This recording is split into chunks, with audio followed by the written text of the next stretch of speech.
Capítulo 25 Controle. A transmissão está arranhando em John Arnold. Avisou na sala de controle escurecida.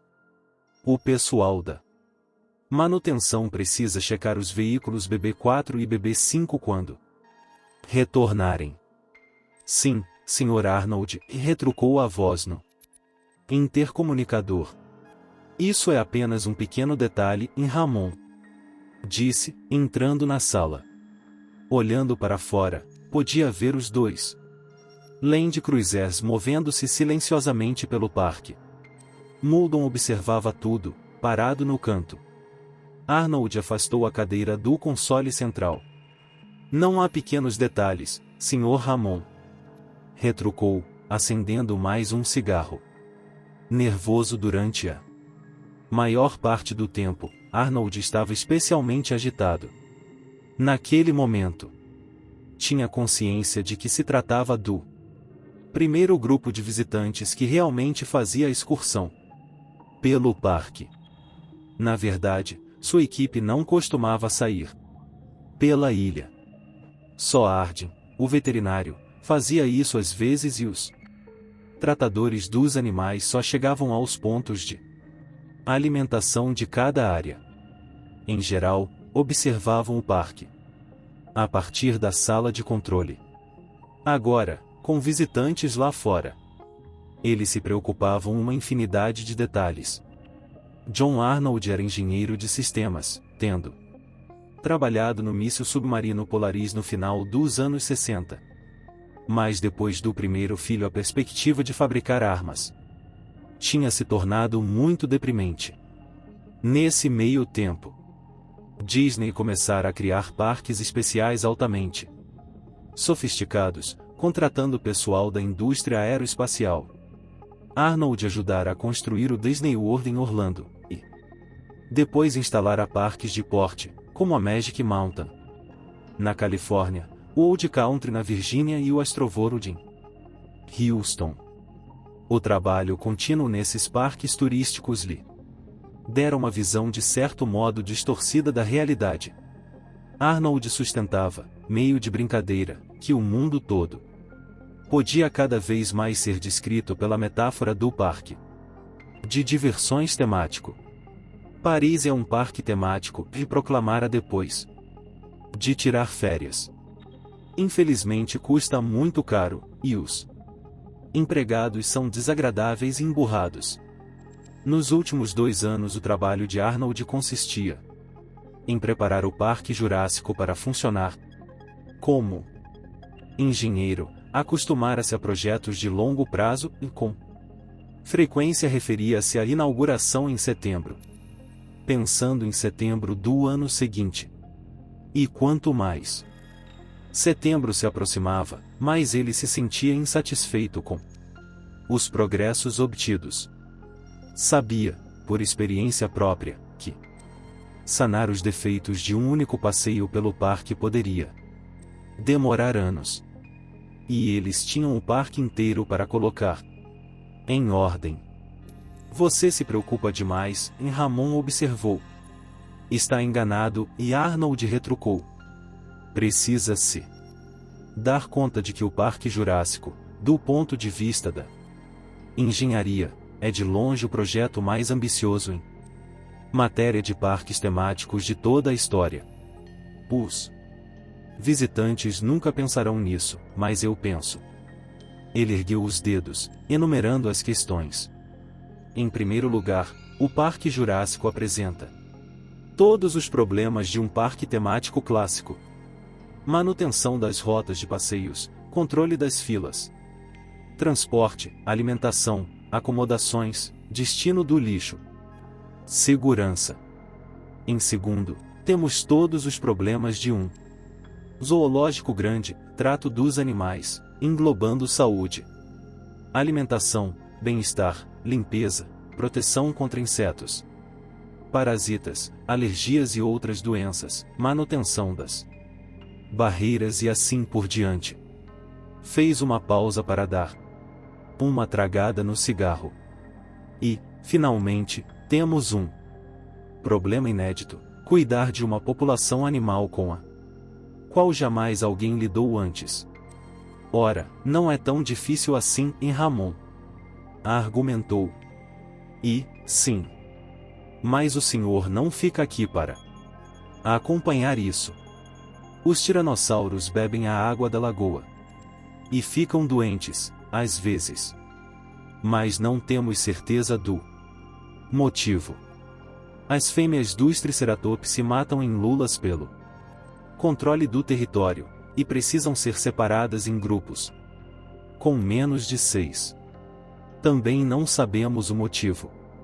Os estegossauros vivem com as línguas feridas e com diarreia. Por razões que ninguém compreende, mesmo depois da morte de 2 deles. Os ipsilofodontes têm problemas de pele. E os velociraptores? Vamos deixar para lá os velociraptores. Ramon disse.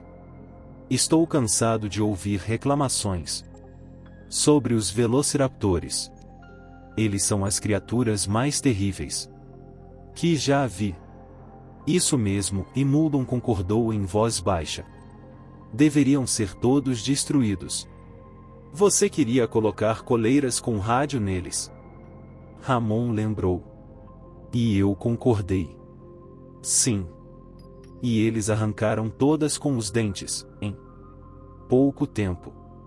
Mesmo que os raptores nunca consigam escapar, e Arnold disse, devemos aceitar o fato de que o Parque Jurássico é por definição perigoso. Saco! Ramon exclamou. De que lado vocês estão, afinal de contas? Temos atualmente 15 espécies de animais extintos, e a maioria delas representa algum perigo. Arnold afirmou.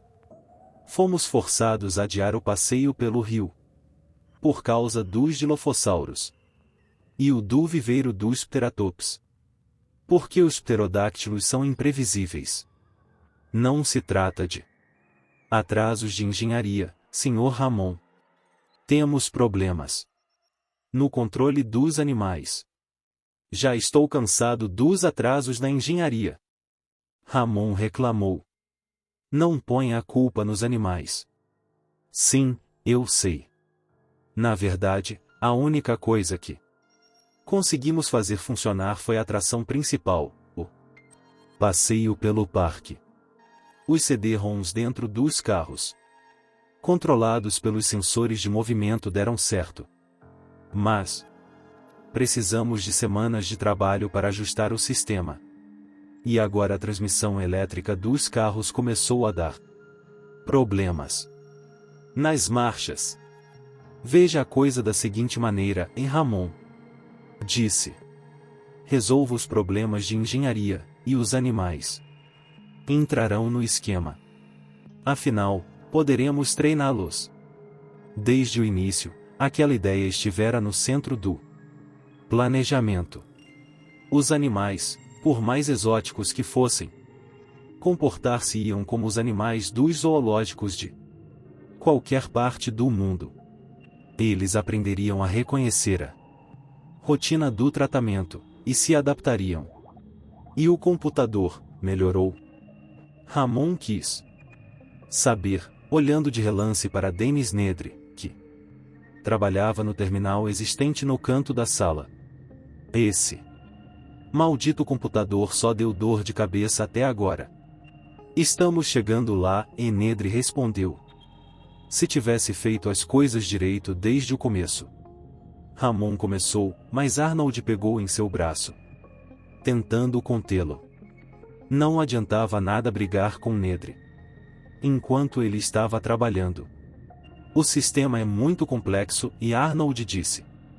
Esperávamos algumas falhas. Na verdade, a lista de bugs continha agora mais de 130 itens, inclusive muitos detalhes incompreensíveis.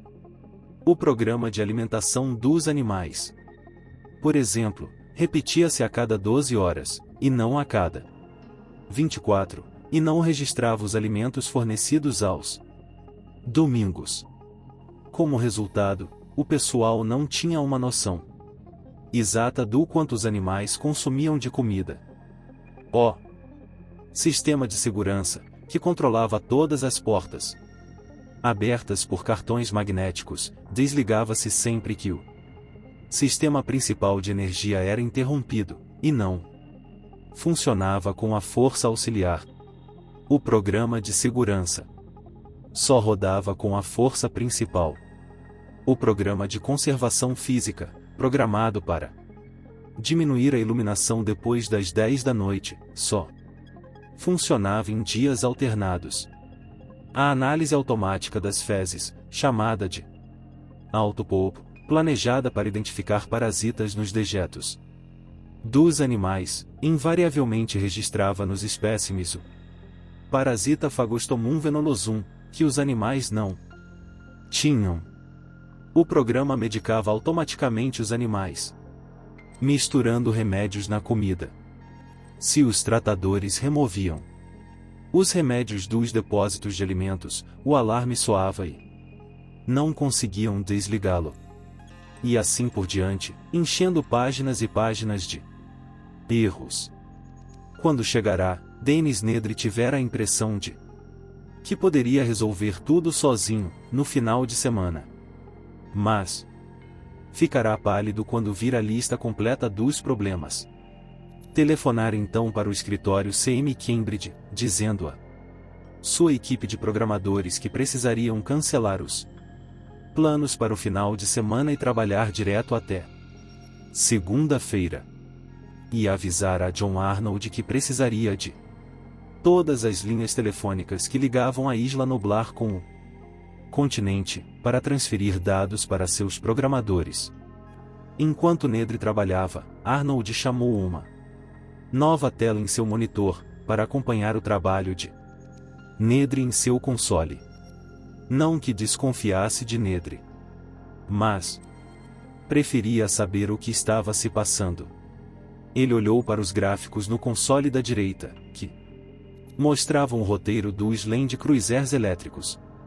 Os veículos acompanhavam a margem do rio, ao norte do aviário, perto do cais dos Ornithischia. Olhem para a esquerda, disse a voz, e verão o domo aviário do Parque Jurássico, que ainda não está totalmente pronto para receber visitantes. Tim viu uma estrutura brilhante de alumínio, ao longe.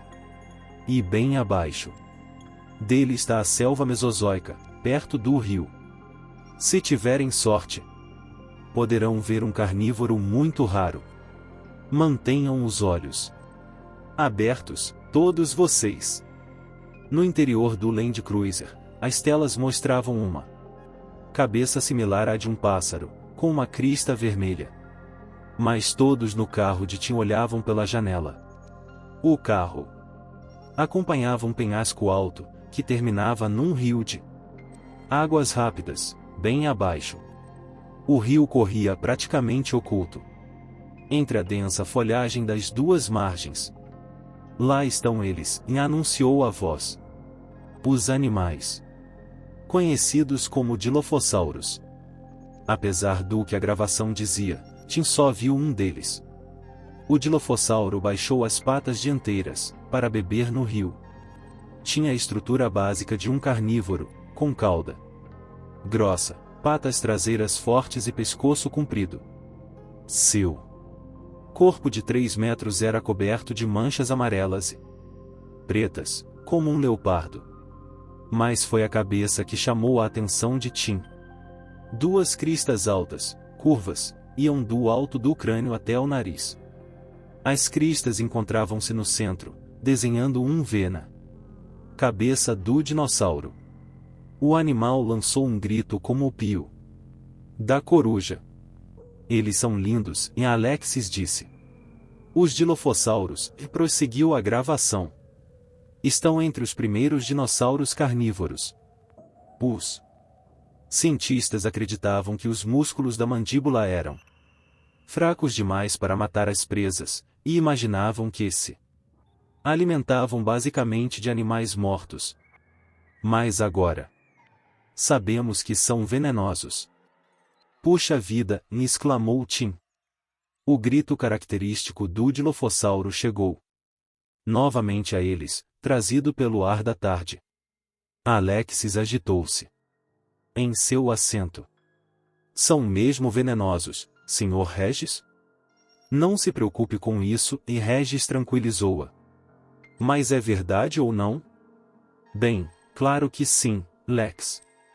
Assim como répteis atuais, como o monstro Gila e as cascavéis, o Dilofossauro secreta uma hematotoxina pelas glândulas da boca. A vítima perde a consciência minutos depois da mordida. O dinossauro então termina seu banquete à vontade.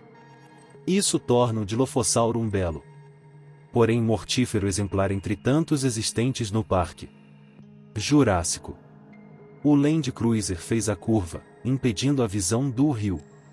Tim olhou para trás, para ver o Dilofossauro pela última vez. Era incrível. Dinossauros venenosos. Ele gostaria de poder parar o carro, mas era tudo automático. Apostava que o Dr. Grant queria parar também. Se olharem para a ribanceira à direita, verão leis gigantes, onde se encontra nosso magnífico restaurante. 3 estrelas. O chefe Alain Richard foi trazido do mundialmente famoso Le Belmaniere da França. Façam suas reservas, utilizando o telefone de seu apartamento no hotel. Tim olhou, mas não viu nada. Ainda não tem nada, Ed Regis explicou. As obras do restaurante só começam em novembro. Prosseguindo com nosso safari pré-histórico. Veremos agora os herbívoros do grupo dos Ornithischia. Se olharem para a direita, provavelmente os encontrarão. Tim achou 2 animais, imóveis à sombra de uma árvore enorme.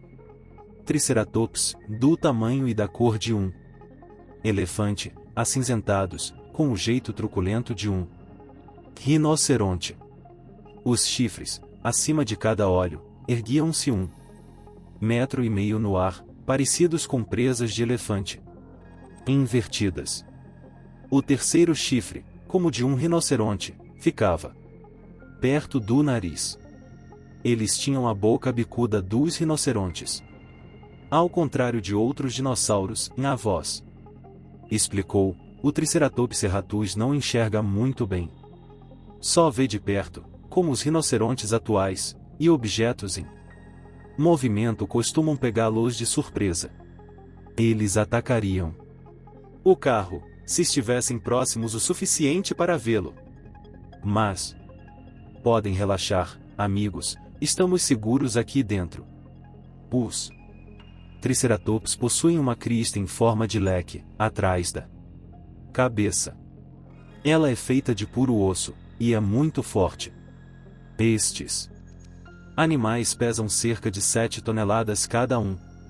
Apesar de sua aparência, são bem mansos. Conhecem os tratadores. Ficam amigos deles. Gostam muito que alguém coce seu dorso, na parte traseira. Por que eles não se mexem?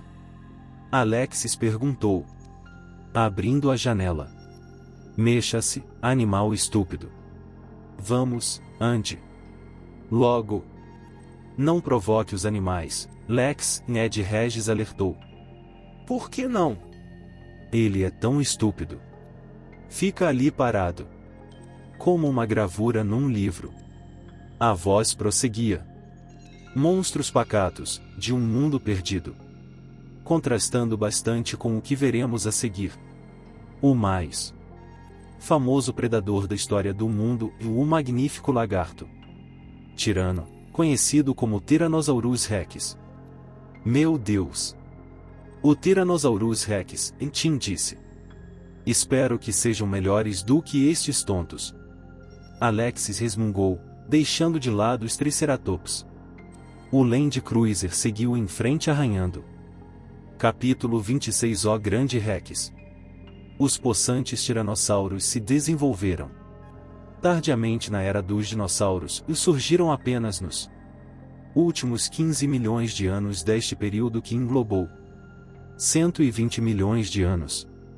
Os Land Cruisers pararam no alto de um morro. Uma área de mata densa estendia-se à frente, descendo até a margem da lagoa. O sol se punha a oeste, mergulhando no horizonte nevoado. Todo o panorama, no Parque Jurássico, banhava-se na luz suave, lançando longas sombras. A superfície da lagoa, enrugada, tingia-se de rosa. Mais ao sul, viram os pescoços elegantes dos apatossauros, parados na beira da água, os corpos espelhados na superfície. O silêncio era total, a não ser pelo zumbido das cigarras. Olhando a paisagem, dava para acreditar que haviam sido transportados milhões de anos, voltando no tempo para um mundo desaparecido. Sensacional, não acham? Ed Regis disse no intercomunicador.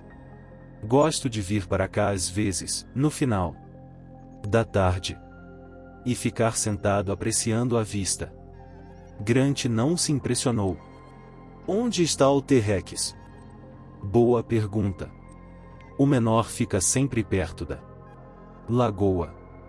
Temos peixes ali. O pequeno aprendeu a pegá-los. É interessante como faz isso. Não usa as mãos, mergulha cabeça inteira na água, como um pássaro. O pequeno? O T-Rex menor. É jovem ainda, 2 anos, com 1/3 do tamanho de um adulto. Tem 2,5 metros de altura, pesa 1,5 toneladas. O outro atingiu seu tamanho máximo, mas não se encontra por aqui no momento. Talvez esteja caçando os apatossauros em Grant. Sugeriu. Regis riu, sua voz fraca pelo rádio. Faria isso, se pudesse, acredite. Muitas vezes para na beira da lagoa e olha fixo para estes animais, balançando os pequenos braços de frustração. Mas o território dos T-Rex é completamente fechado, com fossos e cercas em toda a volta. Não se podem ver as cercas, foram escondidas, mas estão lá, e ele não consegue ir a lugar algum. Então onde está? Escondido, e Regis disse. Ele é meio tímido. Meio tímido? Tim estranhou. O tiranossauro é tímido? Bem, ele passa a maior parte do tempo escondido. Quase nunca o vemos em áreas abertas, durante o dia. Por quê? Acreditamos que sua pele seja sensível, e fique queimada pelo sol com facilidade. Malcolm começou a rir. Grant suspirou. Você está destruindo muitas ilusões. Não creio que fiquem desapontados, em Regis. Afirmou. Esperem um pouco e verão. Eles ouviram um som suave, como um balido.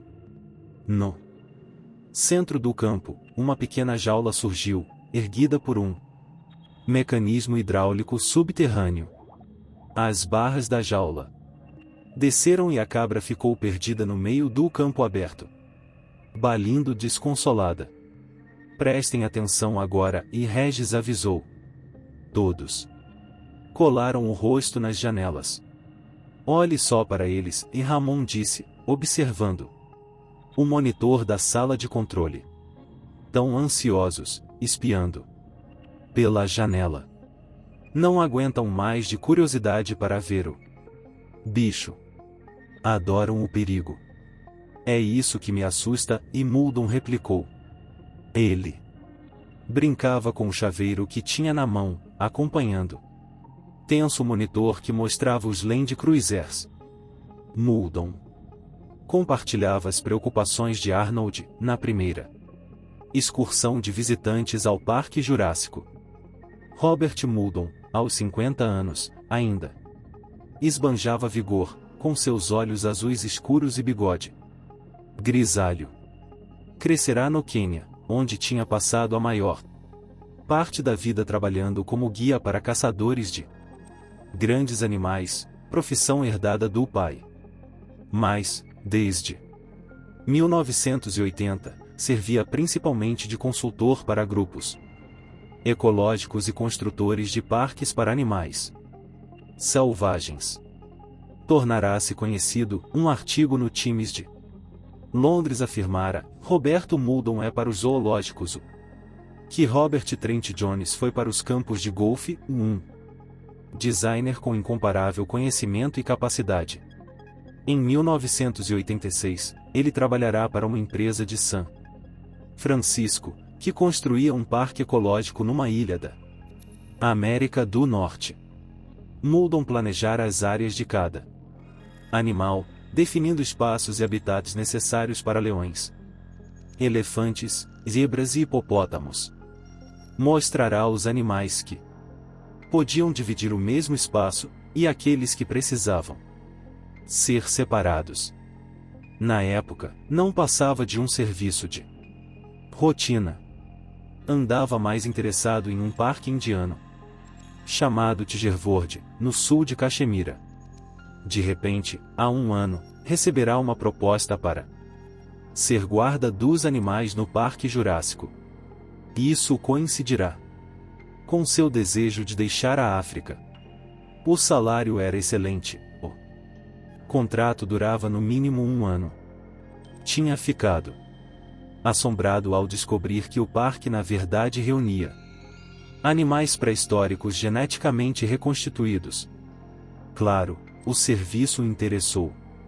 Mas, depois de muitos anos na África, Mouldon aperfeiçoara uma visão realista dos animais, e nada romântica, aliás, que frequentemente provocava conflitos com a administração do Parque Jurássico na Califórnia, particularmente com o velhinho autoritário a seu lado na sala de controle. Na opinião de Mouldon, clonar dinossauros em laboratório era uma coisa, cuidar deles em espaço aberto outra completamente diferente. Para Mouldon, alguns dos dinossauros ofereciam riscos excessivos se não deveriam viver soltos no parque. Em parte, o perigo derivava do conhecimento precário disponível a respeito dos animais. Por exemplo, ninguém jamais suspeitara de que os dilofossauros fossem venenosos, até que observaram o modo como caçavam os ratos existentes na ilha. Eles mordiam os roedores e recuavam, esperando que morressem. E ninguém suspeitava de que os dilofossauros podiam cuspir, até que um dos tratadores quase perderá a visão ao levar um jato de veneno. Depois disso, Ramon concordara em estudar o veneno dos dilofossauros, que continha 7 diferentes enzimas tóxicas. Eles também descobriram que o dilofossauro poderia cuspir a uma distância de 15 metros.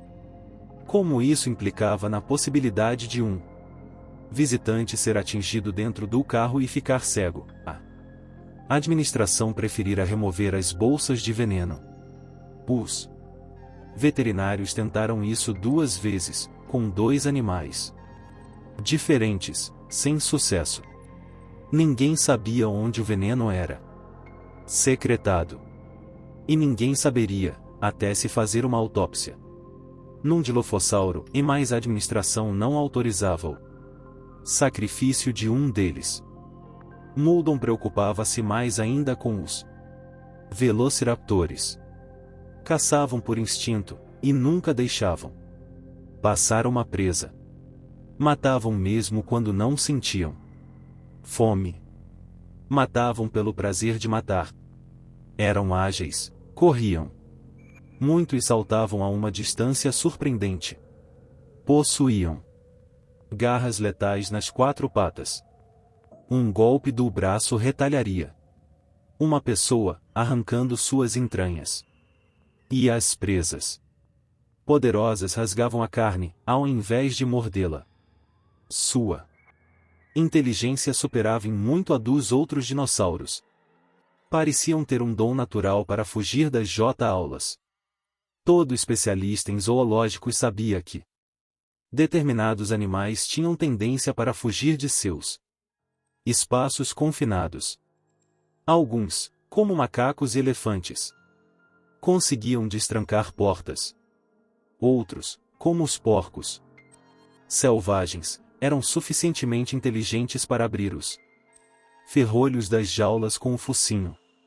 Mas quem suspeitaria de que o tatu gigante era um especialista em fugas? Ou o alce?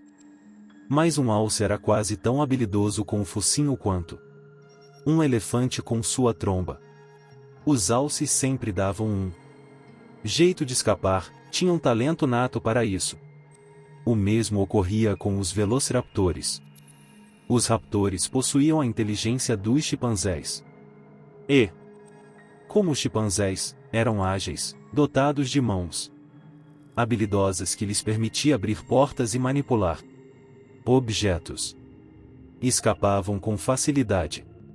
E, como Muldoon temia, um deles finalmente fugira, matando 2 trabalhadores e mutilando um terceiro antes de ser recapturado. Depois desse episódio, o alojamento dos visitantes havia sido reformado, ganhando portões com barras de ferro, uma cerca alta em todo o perímetro e janelas com vidros temperados. E a área reservada aos raptores adquirira sensores eletrônicos capazes de detectar qualquer tentativa de fuga. Muldoon queria ter armas à disposição, também. Lançadores de mísseis LO, de carregar no ombro. Os caçadores sabiam como era difícil abater um elefante de 4 toneladas, e alguns dinossauros pesavam 10 vezes mais que eles. A diretoria ficará horrorizada, insistindo que não permitiriam a presença de armas na ilha. Quando Muldoon ameaçara pedir demissão e contar a história toda para a imprensa, chegaram a um acordo. Lançadores de mísseis guiados por laser, especialmente construídos, eram guardados em uma sala trancada no porão. Apenas Muldoon possuía as chaves. Era com estas chaves que Muldoon brincava agora. Vou descer, e ele disse. Arnold, observando as telas dos monitores, fez que sim. Os 2 Land Cruisers encontravam-se no alto do morro, esperando a aparição do T-Rex. Ei, Dennis Nedry chamou, no console do canto. Já que está descendo, me traga uma coca. Grant esperava no carro, olhando silenciosamente pela janela. O balido da cabra aumentou de intensidade. A cabra lutava freneticamente para se soltar da corda, forçando-a para um lado e para outro. Pelo rádio, Grant ouviu Alexis gritar alarmada. O que vai acontecer com a cabra? Ele vai comer a cabra. Acho que sim, e alguém respondeu e depois ele desligou o rádio. Já sentiam um cheiro, um fedor de lixo, putrefação e coisa podre que subia a colina, empesteando o local onde se encontravam. Grant sussurrou. Ele está por perto. Ela, e Malcolm corrigiu. A cabra permanecia amarrada no centro do descampado, a 30 metros das árvores mais próximas. O dinossauro devia estar escondido ali, mas Grant não conseguia ver absolutamente nada. Depois percebeu que estava olhando muito baixo e na cabeça do animal erguia-se a 6 metros do solo, meio oculta pelas folhas das palmeiras. Meu Deus do céu, e Malcolm murmurou. Ela é do tamanho de um prédio. Grant examinou a imensa cabeça quadrada, com 1,5 metros de comprimento, marrom avermelhada, com presas e dentes imensos. A boca do tiranossauro abriu-se uma vez e se fechou. Mas o imenso animal não saiu de seu esconderijo. Quanto tempo ainda demora? Malcolm perguntou baixinho. Talvez mais 2 ou 3 minutos. Talvez. O tiranossauro moveu-se silenciosamente para frente, mostrando por inteiro seu corpo enorme. Em 4 passadas cobriu a distância que o separava da cabra. Abaixou-se e mordeu o pescoço do animal. Os balidos cessaram. Só restou o silêncio. Debruçado sobre a presa, o tiranossauro repentinamente hesitou. A cabeça monstruosa girou sobre o pescoço musculoso, olhando para todos os lados até fixar-se no Land Cruiser, parado no alto do morro. Consegue nos enxergar? Malcolm murmurou. Sem dúvida, e Regis disse pelo intercomunicador. Vejamos se vai comer a cabra na nossa frente ou arrastá-la para outro lugar mais calmo. O tiranossauro abaixou-se, cheirando a cabra. Um pássaro gritou, e sua cabeça ergueu-se alerta, atenta. Ela olhou em volta, com movimentos bruscos. Como um pássaro, e Eli disse. O tiranossauro continuava hesitante. Do que tem medo? Malcolm perguntou. Provavelmente de outro tiranossauro, Eigrante. Deduziu. Os carnívoros de grande porte, como leões e tigres, normalmente se tornam cautelosos depois de abater uma presa, como se subitamente expostos. Os zoólogos do século XIX imaginavam que a fera sentia culpa pelo que havia feito. Mas os cientistas contemporâneos documentaram o esforço exigido por um ataque em horas de espera paciente, antes do bote final, em bem como os fracassos frequentes. A ideia da natureza sanguinária era errônea, e em geral a vítima escapava. Quando um carnívoro finalmente abatia outro animal, preocupava-se com outros predadores, que poderiam atacá-lo e roubar seu prêmio. Sendo assim, o tiranossauro devia temer outro tiranossauro. O animal enorme baixou novamente. Uma das mãos segurou a carcaça, enquanto os dentes rasgavam a carne. Vai comer, e Regis sussurrou. Excelente. O tiranossauro levantou a cabeça, de onde pendiam nacos de carne ensanguentada. Ela olhou para o Land Cruiser novamente e começou a mastigar. Todos ouviram um ruído desagradável de ossos esmagados. Nossa, e Alexis disse, no intercomunicador. Isso é nojento.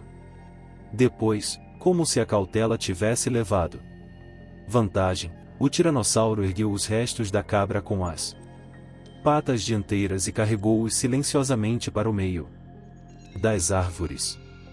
Senhoras e senhores, o Tyrannosaurus Rex, disse a gravação.